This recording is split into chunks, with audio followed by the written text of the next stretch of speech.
What's up, MTG nerds? This is a deck tech slash deck pilot for the commander Meren of Clan Nelthoth. This is my ultimate favorite commander. I've been working on it since 2018. I've been tweaking it since, and I've just been in love with how I run it and how I have it.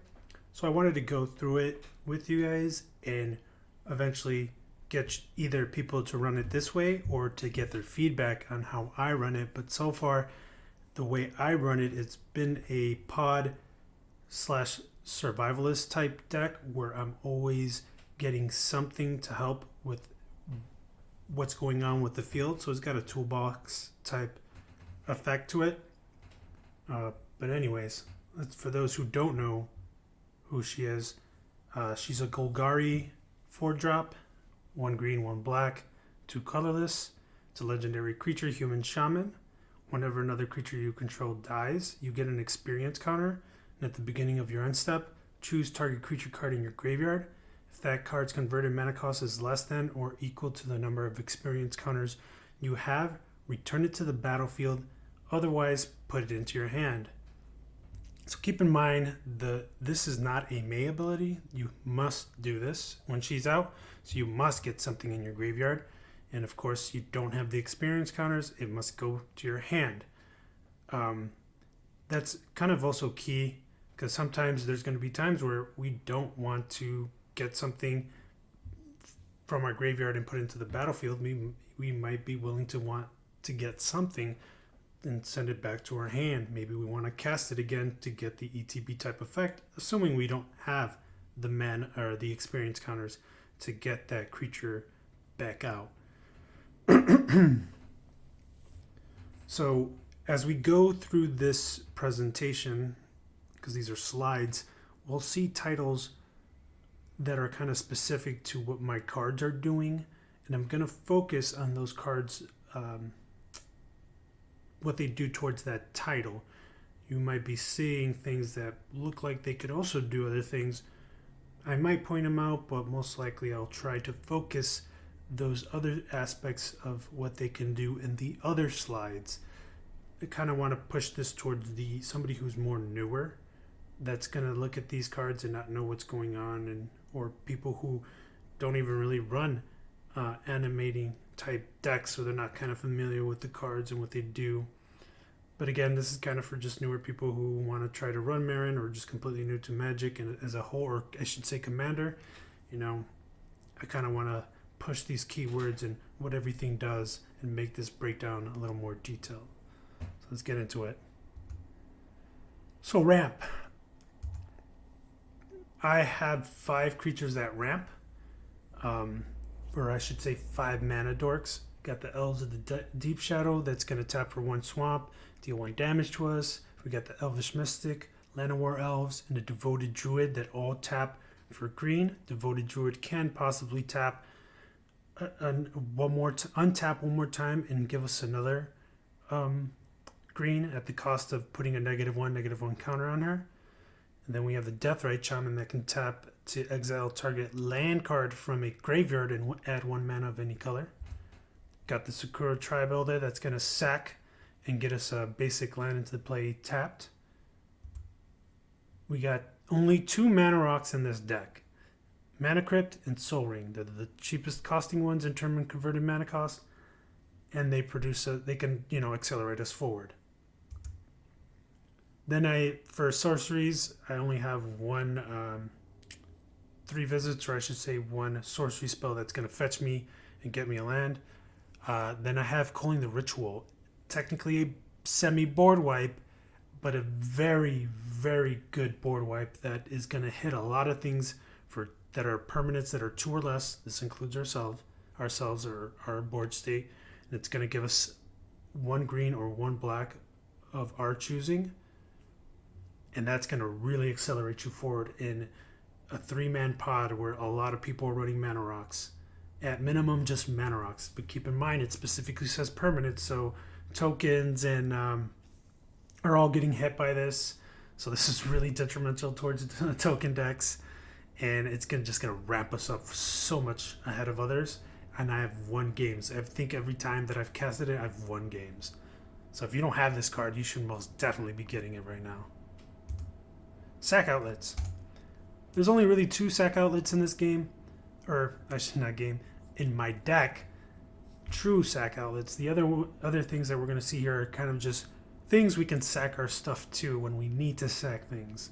And again, I'm going to kind of focus on the things of what they can do based on the title. As for the other things it can do, we'll come back to them again. Carrion Feeder and Vizier Seer are ways to sack things, and we also have Phyrexian Tower and High Market. But to kind of focus on Vizier Seer and Carrion Feeder, these 2 are our ultimate sack outlets. They can sack everything and anything, and Vizier Seer being the better sack outlet versus Carrion Feeder because it can't block.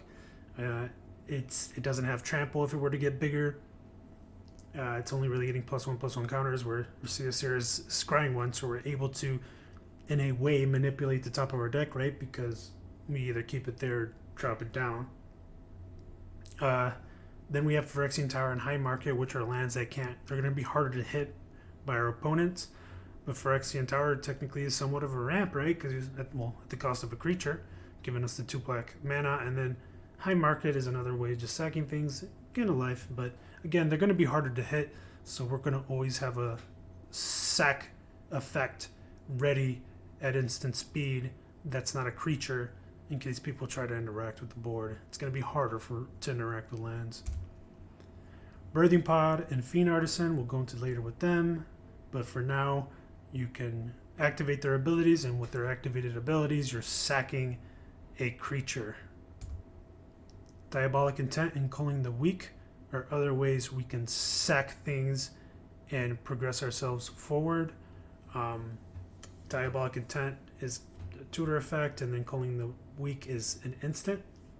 FYI, if you don't know what mana source is, but that's going to also kind of accelerate us and ramp us forward at the cost of a creature. But again, these are ways to sack things. Then we also have Playcrafter and CDC. When they ETB, they're going to give us the abilities to sack other creatures if we don't choose to sack themselves.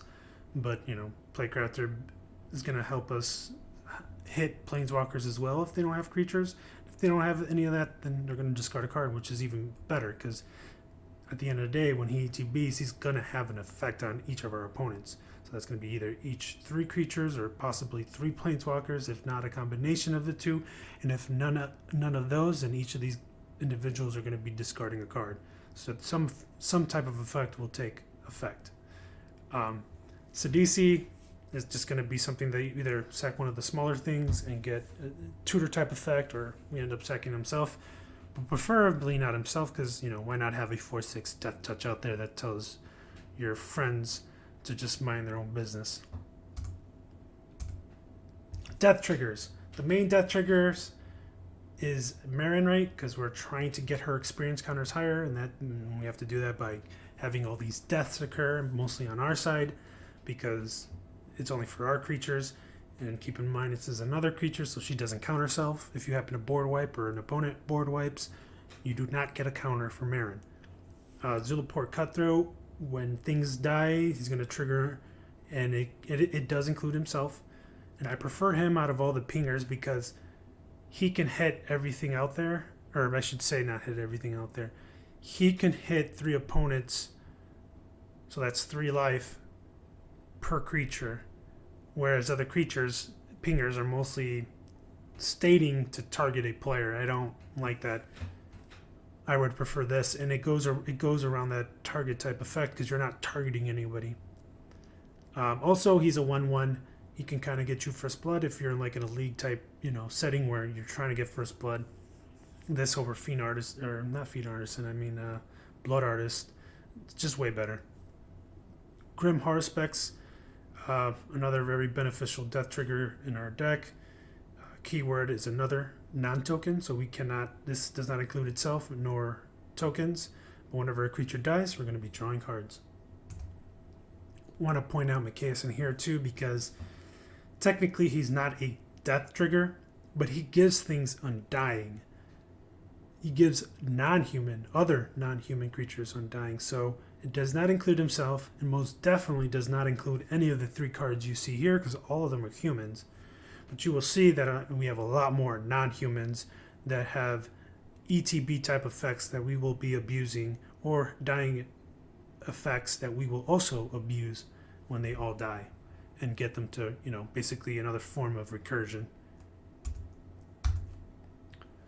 Spore Frog, the homie of the homiest. In this slide, we're going to a lot of these aren't really death triggers or things that have death triggers on them.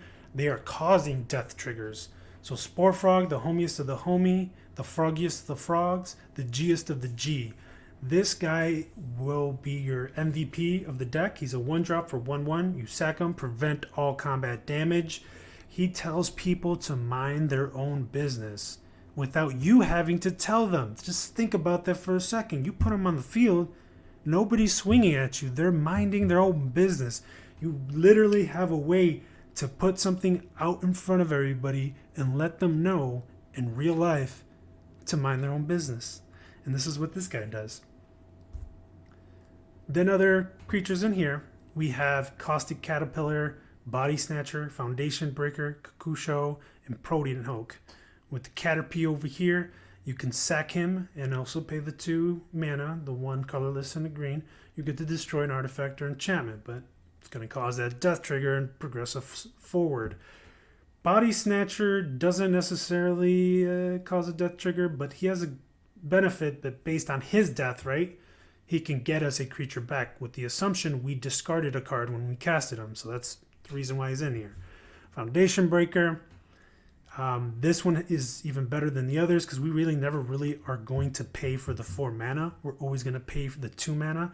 A 2 mana that's going to blow up something. Basically a Caustic Caterpie that immediately gets sacked as soon as he ETBs. It's perfect because it causes us to eventually reoccur him if we need to. But again, it's giving us our experience counters, and we're blowing up these little trinkets and the little trophies and whatnot our friends have, or opponents, whatever you want to call them. You're going to go, no, you can't have that. It's not allowed. Understood? Then Kakusho, Evening Star, and Protean Hulk. These guys kind of have, dying effects that we're going to want to abuse. With Kakusho, we want, why not gain 5 life and cause pain and misery to our opponents and take 5 away from them. Or Protean Hulk to go and get our combos or a bunch of creatures that are going to come out here and further progress our board. Other cards that we kind of talked about from the other slides that did other things. Got the Viscera and Carrying Feeder, technically can sack themselves, or any other things out there to help cause these death triggers and progress us forward. Got the Devoted Druid that can -1 herself twice, causing herself to die, giving us a death trigger on Meren, but again at the same time giving us 2 green mana, so ramping us forward, assuming she doesn't have Summoning Sickness. So you can still technically -1 her on her summoning if you need to progress yourself with the experience counters. Sakura Tribe Elder, good, nice chump blocker, but again, can cause that death trigger, sack, and get us our land. Fiend Artisan, a way to sack something and cause those death triggers to get what we need. And then Plate Crafter has that ETB type effect where we can sack him or any other thing, causing those triggers. And then Sidisi, same thing where he's ETBs. You can exploit. If you do, it's going to eventually cause the death trigger, progress us forward. ETBs. So these are the creatures that we'll want to abuse with those reanimation effects with Meren when we're sacking things, or they come in ETB, and if we can reoccur them, we're going to have these effects again. Walking Ballista's on here. Technically shouldn't, but I still did it because it does say enter the battlefield. I also wanted to point out a thing with him. A lot of people don't know. They think that he comes in sometimes and can combo off. I guess I'll go into a little more details later, but I want to point out that he's an XX.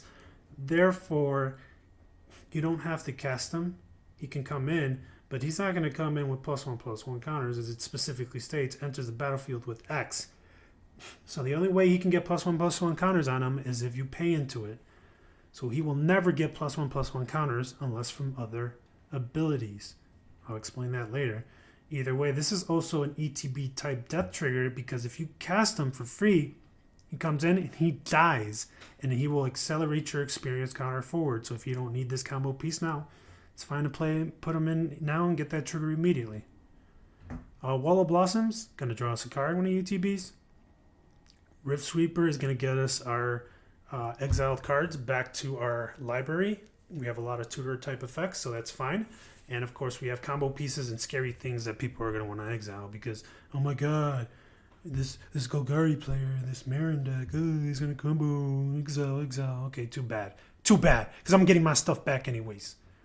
And then Eternal Witness enters the battlefield, gets us anything in our graveyard, so we can honestly get lands back. We can get sorceries that are going to help us further reanimate things if we want to reanimate more than one things and kind of cause it an effect or a combo-ish type effect.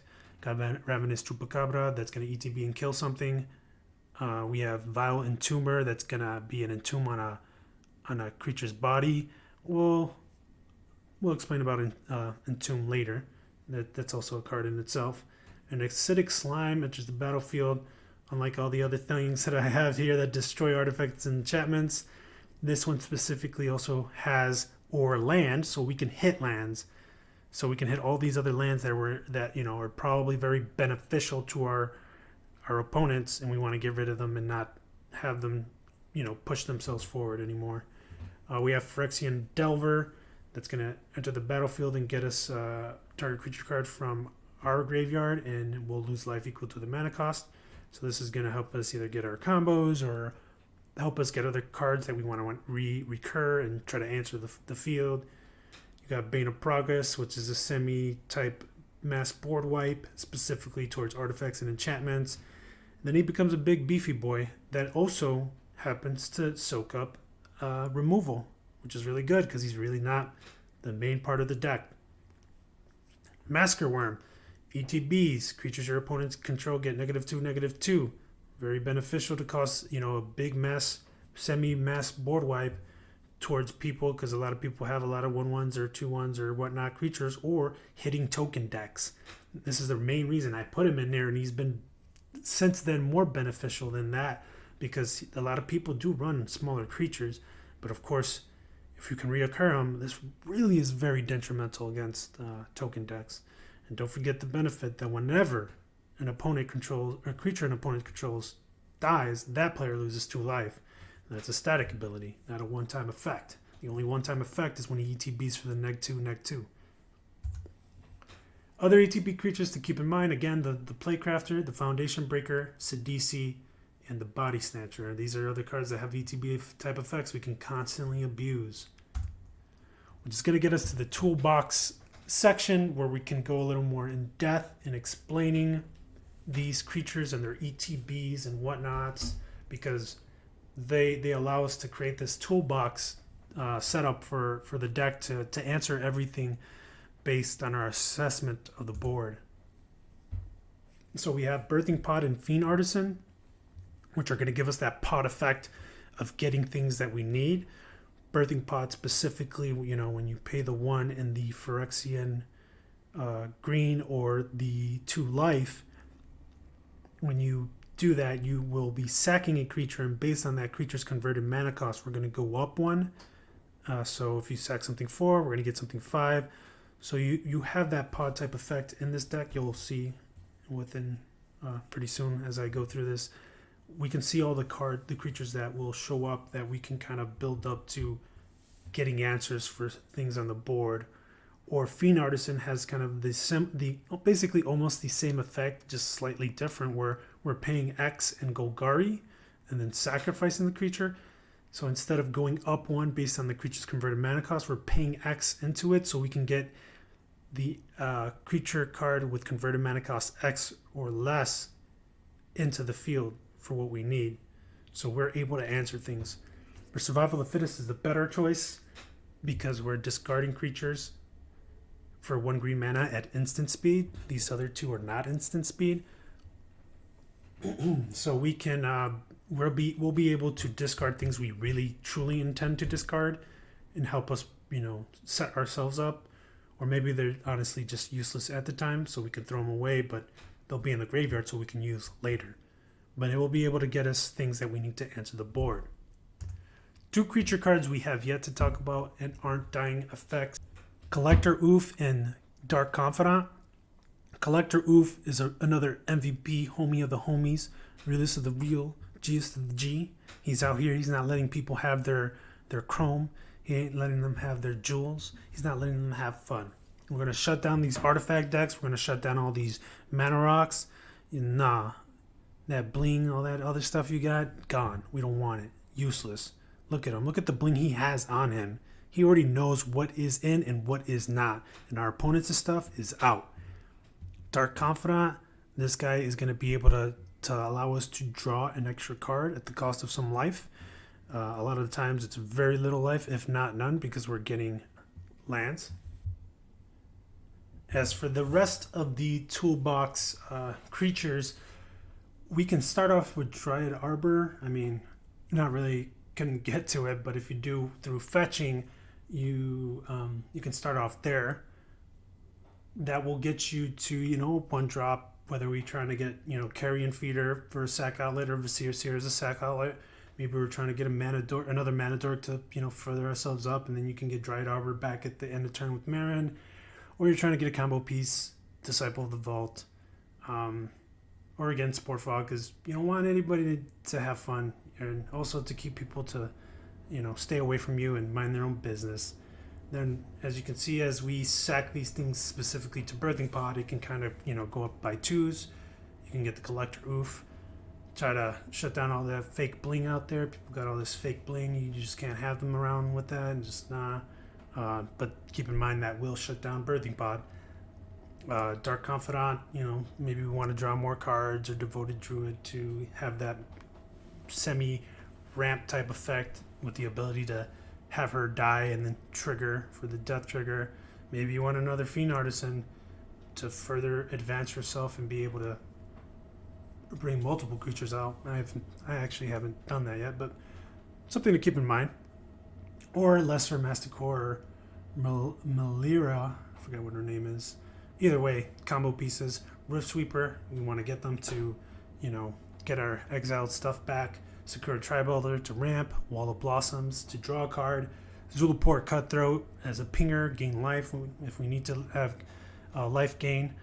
Eternal Witness to get anything back from our graveyard to our hand. Grim Harspecks is going to give us, more card draw. Platecrafter for the sacking type effect, or semi-control type effect if we can recur him multiple times.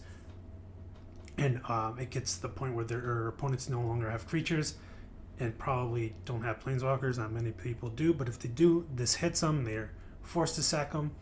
We can get to the point where we're having people discard their hand, or not their hand, but a card in their hand. And again, you can reoccur it multiple times. Then they can end up discarding a decent amount, and you basically control the board. Body Snatcher to kind of help us cheat bigger things out, like Kakusho, Massacre Worm, Bane of Progress, Mikaeus, Triskelion, Hulk. Any of these bigger type dudes to either get ourselves comboing off, do these semi-mass board wipes,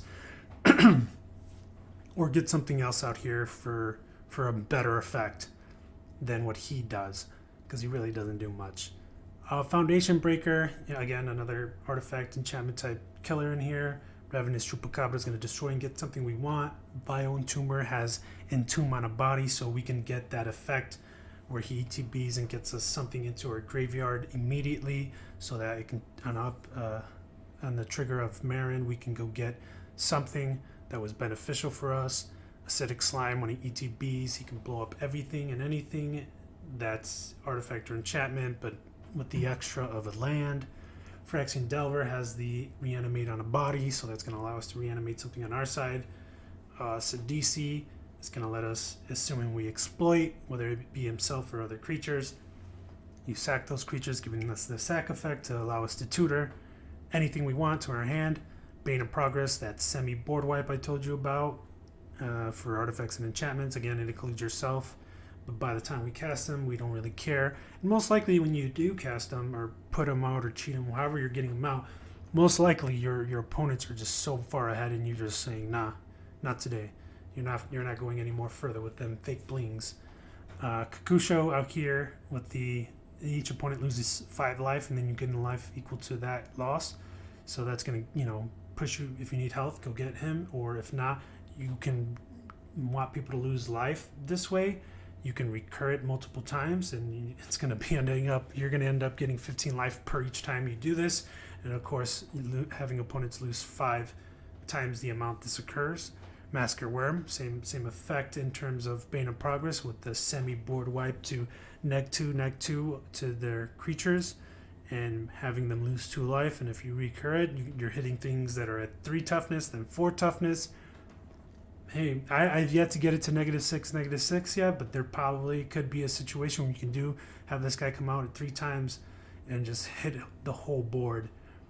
Micaeus, again, combo piece, and maybe we want these Undying type effects where you could have that Undying type effect with Massacre Worm, Ravenous, Chupacabra, and all these non-human creatures that you want to have the Undying triggering on.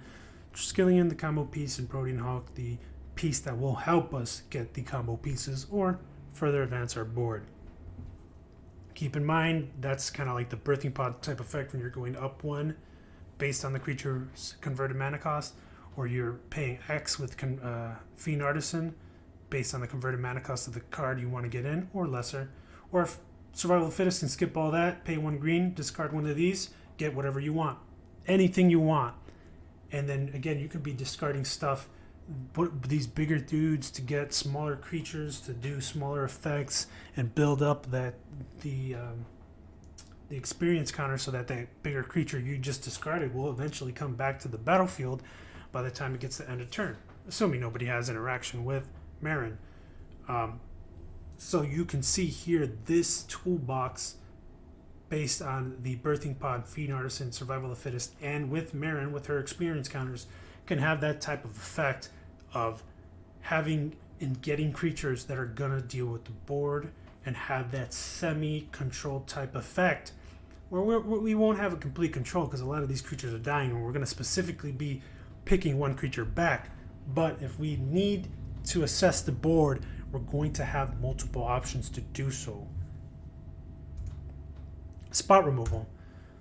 So I do have spot removal. It did seem like I did have a lot of removal based on all those creatures, but with the only 4 instances I have of spot removal, these are very, very, very good.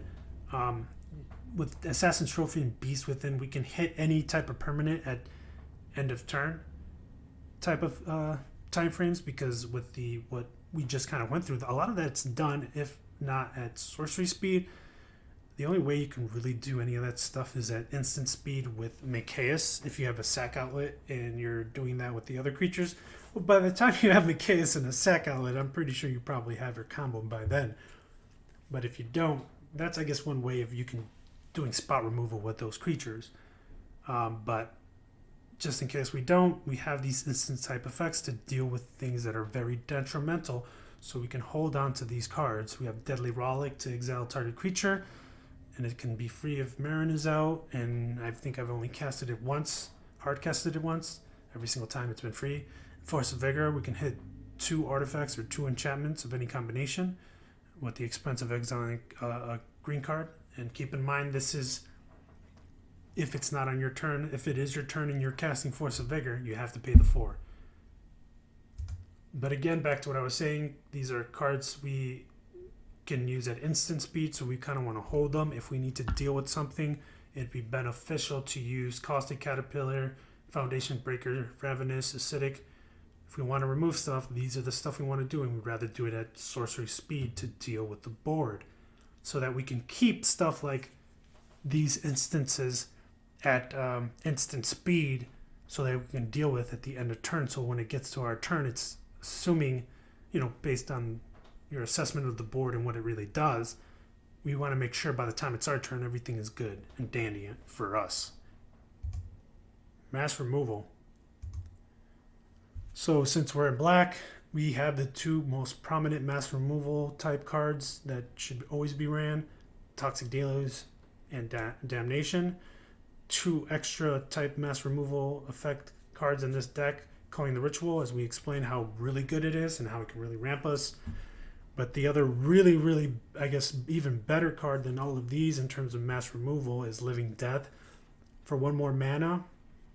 And assuming you have a sack outlet, carrion feeder, or Vizier Seer, this could be a really one-sided reanimation type effect and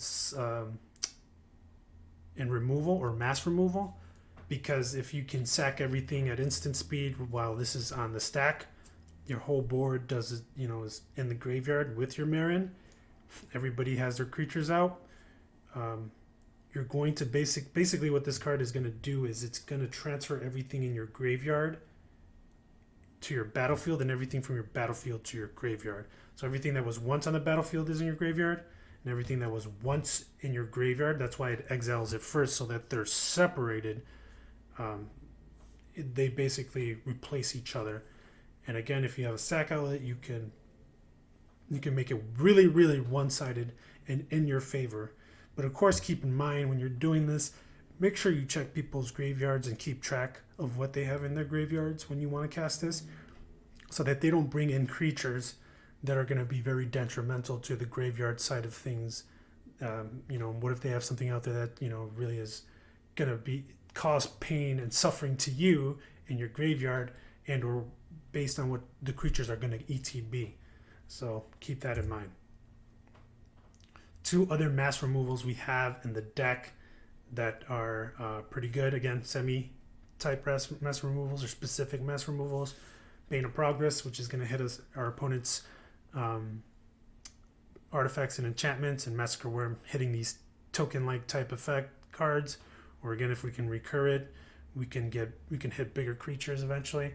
But keep in mind, it doesn't have to be tokens either, because a lot of people technically run a lot of 1/1s and 2/1s and 1/2s and 2/2s. They have a lot of these smaller creatures, so a lot of them will be hit and they will be losing 2 life. And a lot of those creatures, honestly, if you think about it, have some kind of effect that benefits them.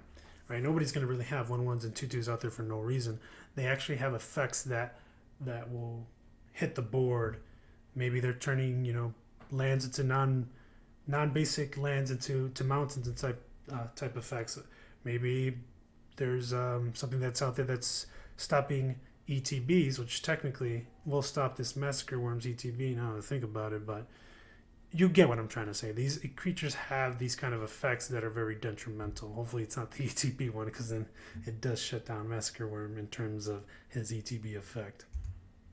Draw. Sylvan Library, Guardian Project, Skull Clamp.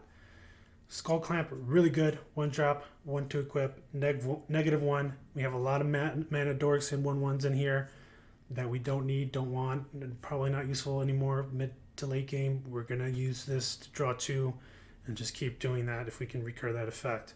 For Guardian Project, whenever non-token creature enters the battlefield, we're drawing a card when they hit the control, so we're always constantly killing and we're always casting ETB type creatures that are coming in, and when it comes to the end step, we're bringing ones back, so we're going to always draw cards. And Sylvan Library is going to give us that extra draw card at the beginning of our upkeep at the cost of 4 life. You can read it yourself for the more details. And then keep in mind, with our toolbox type effect, we got the Wall of Blossoms ETP draw card, Dark Confidant upkeep draw at the cost of our life, and then assuming we don't draw land. And then Grim Haruspex, that's going to give us another draw if it's a non-token creature and it does not count itself. Tutors. We have the Demonic Tutor and the Diabolic Intent for 2 mana. Diabolic Intent has the extra cost of sacrificing a creature that's going to get us anything we want into our hand. Tooth and Nail and Defense of the Heart. 2 of these tutors, 1 being a sorcery, 1 an enchantment, are going to be harder to hit because Tooth and Nail, we prefer to entwine so we can get it to 9 mana to get Mikaeus and Triskelion and just end the game. But if for whatever reason you need to use it to get other creatures, go ahead for 9 mana. But it's really good to put anything into the battlefield whenever you want, or once you have the 9 mana and it resolves. Defense of the Heart, also kind of a little harder because it's at the beginning of a player's upkeep and it has the restriction of that it must be 3 or more creatures that an opponent controls. so people can see it from a mile away. Most of the time, people blow it up. But it's a good thing if you think about it. Defense of the Heart soaks up removal, and by the time you get to your pieces and your setup, then that's one less removal to deal with. Worldly Tutor, Entomb, and Vampiric Tutor are going to get us things that we want. Worldly Tutor specifically gets a creature. Entomb gets any card and puts it into the graveyard. And Vampiric Tutor puts anything from our library on top of our deck. So based on the scenario and the situation in which you're in, you're using these at instant speeds at the end steps of opponents, so that by the time it's your turn, you're kind of set up to what you want to do. Birthing Pod, Feed Artisan, Protein Hulk, Sidisi, Sakura, 3 visits, and Violet Tumor are other tutors to keep in mind when you're trying to do stuff. Birthing Pod and Feed Artisan are going to also kind of get us exactly what we want, assuming, it is what we want, because Birthing Pod is the +1 to the converted mana cost. Fiend Artisan, you're paying the mana, assuming you have the mana. Hulk is going to get us the converted 6 or less together in terms of all the creatures you picked. Sidisi is basically demonic tutor on a body, or kind of a diabolic intent actually, because you're sacking if you choose to sack. Sakura Tribe Elders and 3 visits are getting us lands. Sakura gets us basic lands, and 3 visits gets us a forest, so we can get one of our dual lands. And then Violent Tumor is basically Entomb on a body. Keep both of these in mind, Entomb being the better one because it's a 1 mana drop and you can do it at instant speed. So we can do this before Meren triggers, or if we're doing it at the end step. Whereas Violent Entomber is being done immediately. People can kind of see it, but either way, it's helping us basically tutor something, assuming we're set up. We're obviously casting these things once we are set up and we're good to go. Recursion and Reanimation. Again, Recursion and Reanimation, always going to be Meren, but we do have other things. We have Reanimate for 1 mana. Keep in mind you can hit your opponent's graveyards, but the way this deck is set up, you really don't ever need to care for any creature in an opponent's graveyard, because everything in our deck is a toolbox type effect that is either progressing us forward or answering the board. Noxious Revival has its 1 mana at instant speed or 2 life. We can get kind of like an Eternal Witness type effect at instant speed, except not into our hand, but on top of our library. Animate Dead is an enchantment, but for 2 mana we can get anything we want and put it into the battlefield. This also can hit opponent's cards if for whatever reason we need to, but most likely we're not. We're getting our stuff. Blood for Bones for 4 mana. This one's on a higher level cost and has the additional cost of sacrificing creature. Forgot to put that in the other slide, but that's fine. This one I find it to be really good. It is on the higher side of mana cost, but it's so good in my opinion because you can reoccur this with, Kakusho or the Hulk or any other ETB type creatures that you're trying to get the effect again that you haven't done. And it has the additional cost of sacking. It helps us sack if we don't have a sack outlet too. So again, Kakusho, he's out there, and we have Meren, we don't have a sack outlet. Guess what? Swing in for 5, get your 5 damage, and hopefully nobody responded. Unless, of course, somebody can have a response, then you instead want to do this at sorcery speed on your main phase 1, but at main phase 2, think about it. You hit for 5 in the air flying, you sack it to this, get it back, it's out, and then you return a creature card from your graveyard to your hand. What if one of your sack outlets was in your graveyard? Guess what? You could bring that creature back to your hand, cast it, and then sack Kakusho again. Then he dies, and maybe at end step, maybe by the time you sacked him, you're at 6, and you get him back, and you can sack him again. That's already 15 life to each person, and then 15 times 3 of life that you're going to gain. You can do some really manipulative stuff with your graveyard with this card and other cards in this deck. And then keep in mind other recursions: Eternal Witness, Phyrexian Delver, Mikaeus with giving its undying ability to non-human creatures, and Living Death being the one-sided. Combos. The couple next slides are going to be combo specific and explaining combos that are in this deck, because a lot of people from my experience with playing, whether it be newer or even veteran users, a lot of people forget how these combos work. So hopefully for newer users who are mostly targeting in this video will learn. But if you happen to be a person who's just trying to check out a Meren deck and happen to be here, keep these in mind. Maybe you forget how these really work. Micaeus and Triskelion are a two-piece combo, end of discussion. You do not need a sack outlet, but I would suggest a sack outlet is beneficial. But ultimately you don't. The way they work, Micaeus, he gives other non-human creatures you control +1/+1 and have Undying. Again, creatures you control get +1/+1, non-human. Triskelion is a non-human, and he's a 1/1 base. So that would make him a 2/2. But of course, if in the scenario we're casting him and he's ETBing, whether he's cast or ETB, right? He's ETBing and he gets 3 +1/+1 counters on him. So before this combo even starts, he's a 5/5. He's base 2/2 and gets 3 +1/+1 counters on him. Assuming Micaeus is out, right? So Micaeus is out, Triskelion is out. Now that we have them both out, the way the combo occurs is you remove a counter from Triskelion and you ping a player for 1. Once you've done that, that leaves you with 2 +1/+1 counters and a 2/2 creature with no sack outlet. That's fine, because you can remove the +1/+1 counters from him and ping itself. It kills itself.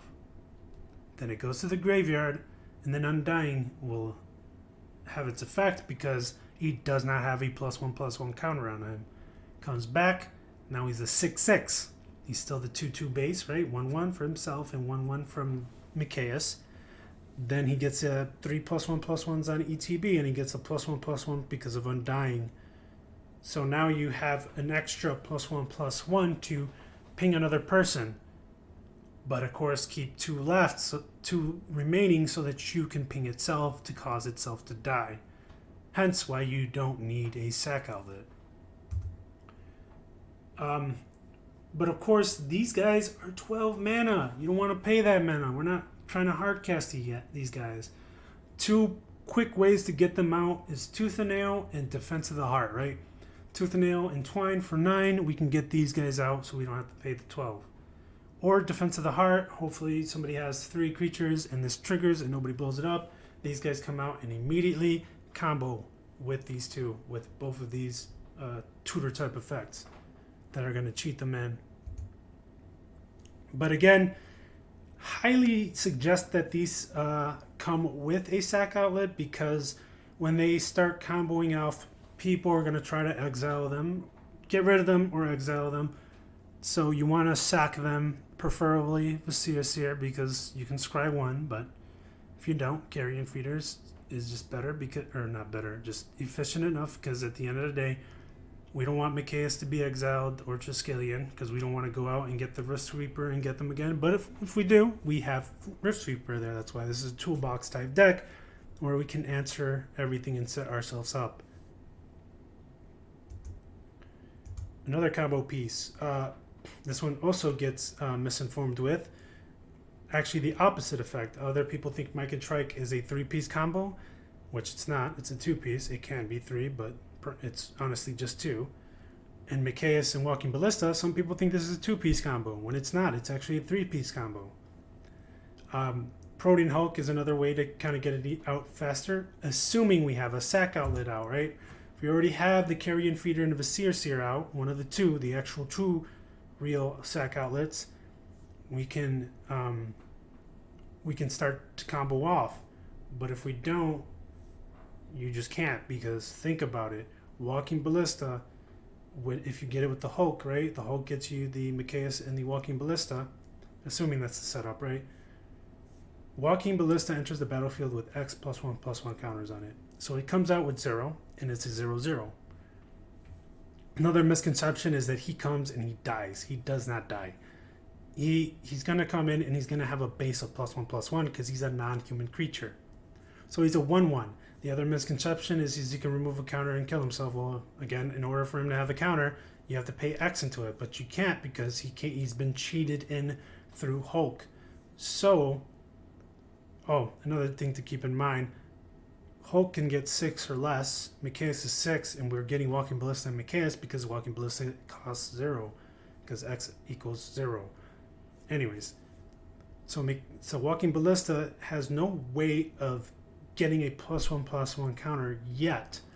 He will have to get it from Undying, hence why this is a 3-piece combo where you need a sack outlet, preferably Vasir Seer, or if you have Carrion Feeder. You sack Walking Ballista, hits the graveyard, Undying occurs, and then he comes back to the battlefield with a +1/+1 counter on him. So now he's a 1/1, or technically a 2/2. So you can't remove a counter and ping himself, because then you just have infinite deaths. You don't have infinite pings. So you obviously you remove a +1/+1 and ping somebody. Then you sack him to Vasir, and then begins the combo piece. That's how it works, people. Wake up. Another combo piece, or this isn't another combo piece. This is, I guess, an easier way to get a combo piece if you don't have any of your combo pieces. And it's really efficient and effective, assuming you have the health and assuming you have the Hulk, whether you're casting them, you're cheating Hulk in, etc. Either way, it starts with Protean Hulk. Phyrexian Delver. This is one of the key cards you're going to want to grab, alongside with a sack outlet. So Phyrexian Delver, so we sack the Hulk in some way or form without a sack outlet, right? Or if he dies or whatever, we get him to die, right? Gets us our 2 cards, Phyrexian Delver and a sack outlet.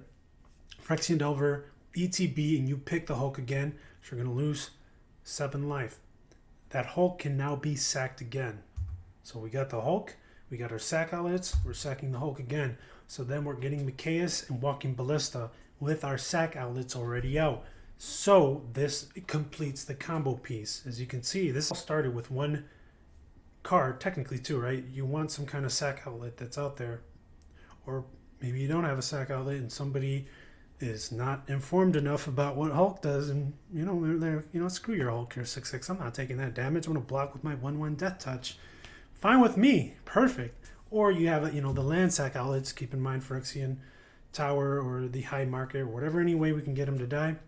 It will start this chain. This is the specific chain you need to take to get this to combo off in a clean way without having to do much.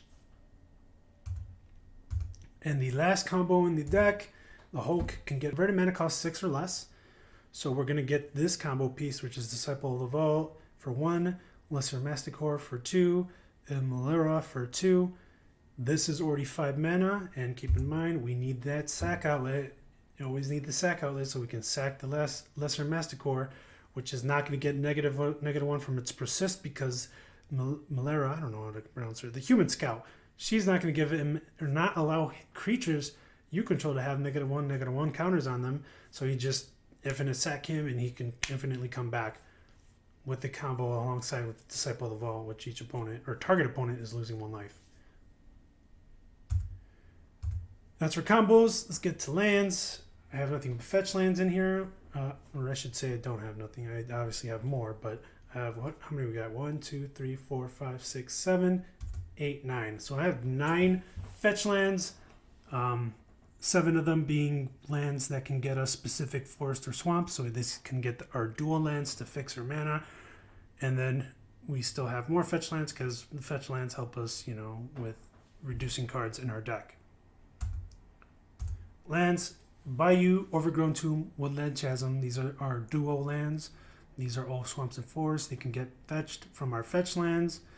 I have Woodland Chasm, even though it enters tapped. A lot of the times, Overgrown Tomb and Woodland Chasm, I'm not paying the 2 life, so it's coming in tapped. So why not have Woodland Chasm so that I can enter tapped? Because I'm doing all this stuff at a lot of the times at the end step of an opponent, because I'm not really casting anything, or I'm barely setting myself up. So you're always going to have fetches. If you're going to fetch it at the end of somebody's turn, why not have these dual snow lands from Keldheim? Undergrowth Stadium, Twilight Mire, and Command Tower are other 3 extra lands that can help us fix our Golgari colors, and yet, We can't fetch for them, but they can still help us and they don't come in tapped.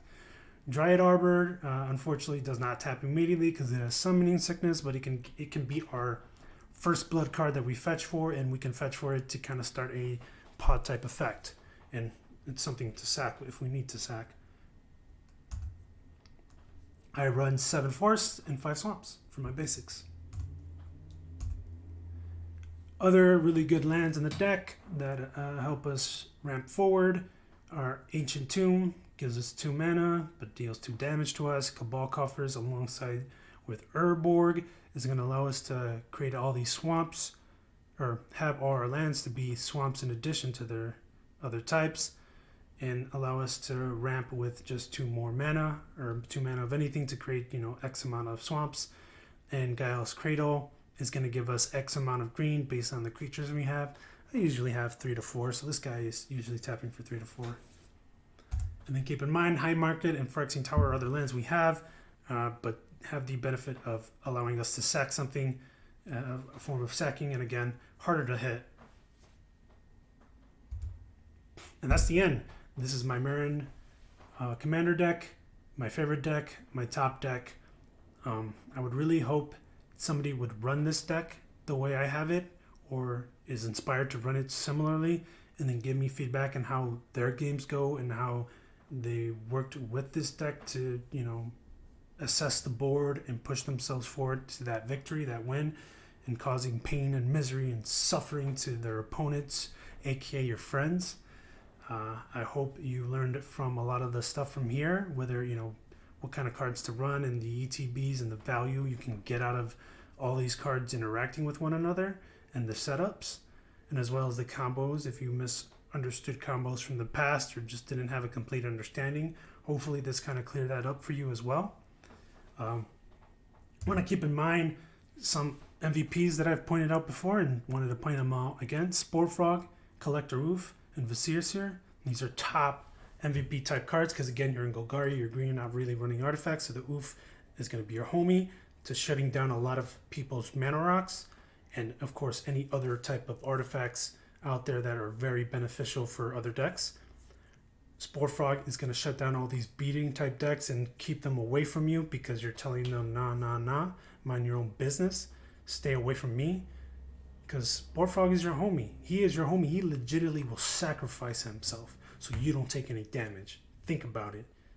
This is the G'est of the G, the rawest of the raw, the realest of the real, the froggiest of the frogs. And Visir is going to be able to sack everything and anything and help you scry 1, which will help you, manipulate the top of your deck, get things out of the way, or make sure what you're going to get next is what you need. Again, he's a sack outlet to prevent things from also getting exiled. They can just go to your graveyard and you can kind of just reset yourself or set yourself up even more. And then Phyrexian Tower, another land that's going to be harder to hit, that'll allow you to sack and, ramp you up with 2 mana, 2 swamps specifically. Survival of Fittest, I still put him as an MVP because it's an insanely good card. It can really win you games and set you up really well and get you the cards that you need to assess the board and push yourself forward. But it is a reserved list card, and it is, last time I checked, and this was a while ago, months probably, it was like 250-ish range, 220, maybe 230. I wouldn't doubt it's 300 by now. I bought it at 78 a couple years ago. I'm glad I did. I'm glad I did not wait.